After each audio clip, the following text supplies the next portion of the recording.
and the richness with Canada. And so it is. I'm very grateful to be here.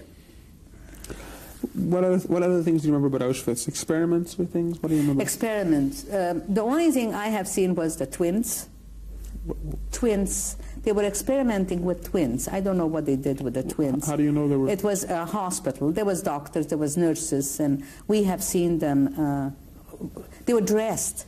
The twins were dressed very nicely. Well, just how many, what was there? I don't understand what. A lot of kids. A lot of twin kids, but everybody was a twin. There was no, whether adults or, and there was also midgets. In the same camp, there was midgets, little people. You saw this? We saw this. This we saw from where we were. But the reason we had seen them, they were walking around in that camp, and there was nurses, and we heard that it was an experiment being done there. Also, homosexuals. I think Mengele was very fond of homosexuals, whether he was or he watched homosexual act. This was one of his weakness or something to do with him. I don't know what.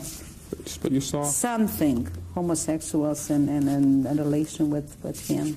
And I can't tell you why or what, but I remember something about that. And of course, there was few pregnant women that gave birth, and we killed the babies, of course, that came pregnant.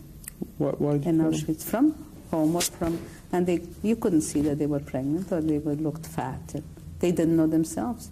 So you killed the babies? We killed the babies as they were giving birth in the camp, and the bunks. Why? And well, what did you do with the kids?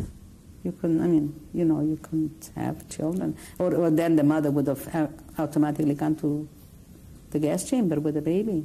So we got rid of the babies. We took them to the toilets when we were going to the toilets. So there was that.